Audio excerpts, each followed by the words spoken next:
Ramogi wadok e lipot mar mokwongo kaluwore koda wach mar ng'eto kata bura ewi wach mar osuru ming'ado mar kaka doho mamalo yango ni ng'eto mosebed ka itimo ne osuru mar udi ni e tok chik. Justice David Majanja bende ogolo chik mondo chung ng'eto mar omenda go mane ochak choki. Burano nochwal e doho kod seneta ma Busia Okiya Omtata gi jomoko auchiel. Watudo achiel kachiel koda ripota marwa Chris Owino mar mondo miyo waler kaluwore koda bura machal kamano bende koro jo Kenya sani okete itgi malich miwuoro. Chris, mana kinyalo winja ang'eyo ni sani to yweyo machuo do ka yweyo machuo kata kamano nyalo mana leronwa ni to gie sani ler mane mosebedo ahinya kaluwore koda wach mar ng'eto mar osuru mitiyo godo e gero udi manengo gi oyweyo. Chris. Erokamano Simfros, thuolo machuok mokalo joyal buche adek mag doho mamalo Justice David Majanja, Justice Christine Maoli kaachiel kod Justice Lawrence Mugambi ogolo chung' margi e bura ma ne ochwal e nyim doho ni kod Seneta ma Busia Okiya Omtata kaachiel kod ji auchiel mamoko mane gikwedo chik mar omenda mar 2023 mane giwacho ni ne opuodh ataro kod chik kendo ne hinyo pen chik ma pacho kae. Koro odiochieng' ma kawuono joyal buche adego ogolo chung' margi e weche duto mane ochwal kod ji abiriyo go makwedo paro kata chik mar omenda mar 2023 kagiloso joyal buche adego ochopo e winjruok ni chik mane uchuog ma miyo piny owacho teko mar juogo jopiny osuru kata omenda mar gero udi mabechgi ogonyore kata housing levy ne odhi ataro mar chik kendo wacho ni chik makamano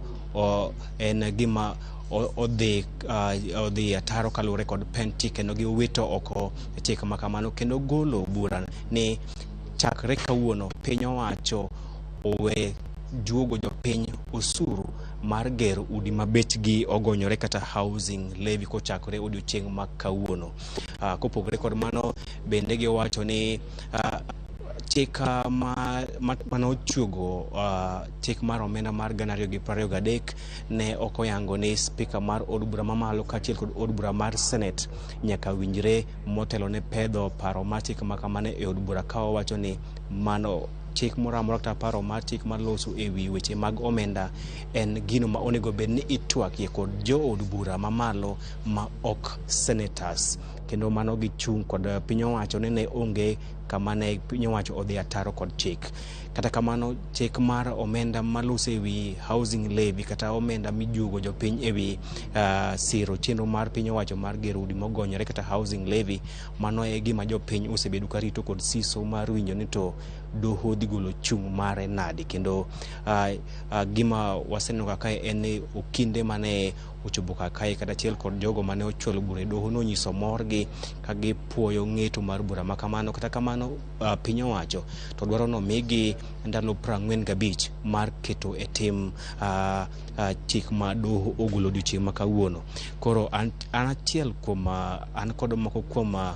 jogo ma bende ne ochwalo bura mar kwedo chik mar omenda mar 2023 Fred Ogola mar mondo olero to en owinjo nade kaluwore kod ng'eto mar bura ma kawuono ma ogol kod joyal buche adek mar doho mamalo. Fred, erokamano kuom kawo thuolo mari matwa kod Ramogi TV. Joyal buche adek mag doho mamalo Justice Mugambi, Justice Maoli kaachiel kod Justice Majanja owacho ni omenda ma ijuogo jopiny ewi siro chenro mar gero udi ma nengo gi ogonyore kata housing levy en ataro kod chik kendo giwite oko. Ere kaka iwinjo ka en achiel kuom jogo mane ochwalo bura ma kama e doho? Ana winjo maber kendo aneno ka kawuono gini owuok Busia to duogo Siaya nikech Okiya Omtata mosebedo ka gore jopiny to kawuono jasiaya miluongo ni Professor Fred Ogola kwa kelo petition mar Linda Jamii wan mene wandiko chieng' mana timo submission mane nitie court live no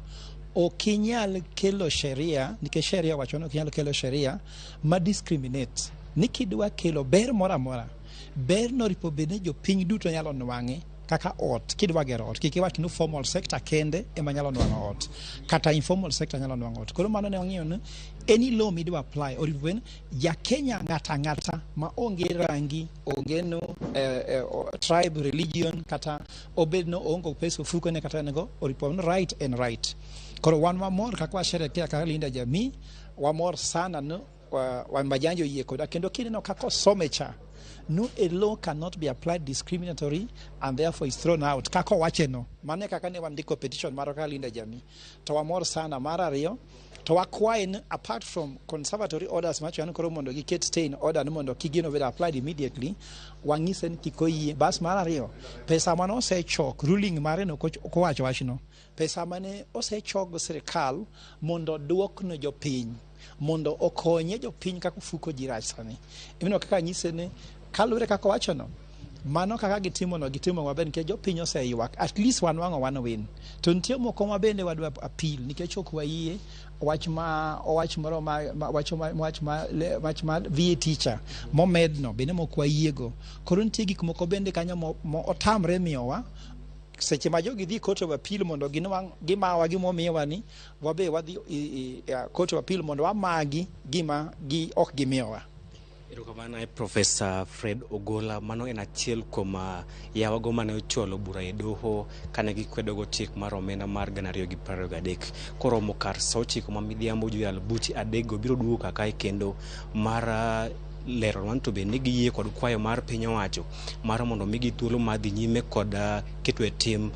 chik mar omenda mar 2023 maloso e wi choko omenda mag siro udi ma nengogi ogonyre sani nyaka ndalo 45 mabiro. To bende gidhiye kod kwayo makamano kose gidagi kwayo makamano ka waneno riwruok mar Azimio ka achiel kod jatend riwruok mar Okinde Eric Dheuri ne okwedo paro kata kwayo mar miyo piny owacho thuolo mar dhi nyime kod juogo jopiny omenda makamano kuom thuolo mar ndalo 45 mabiro ka giwacho ni ma dhi njao katiba kendo bro miyo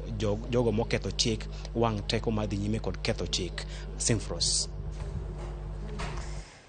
Erokamano ahinya Chris Owino kantiere doho kama bende lono machiegni wachno ero kata bura mar chik mar omenda ma bende koro dhi nyime en chik moka doho ka mana ywe machuo kata kamano kochopo saa 9 to doho biro duogo mar mondo miyo twagi kaluwore ni koro wach manitiere en ni doho wacho ni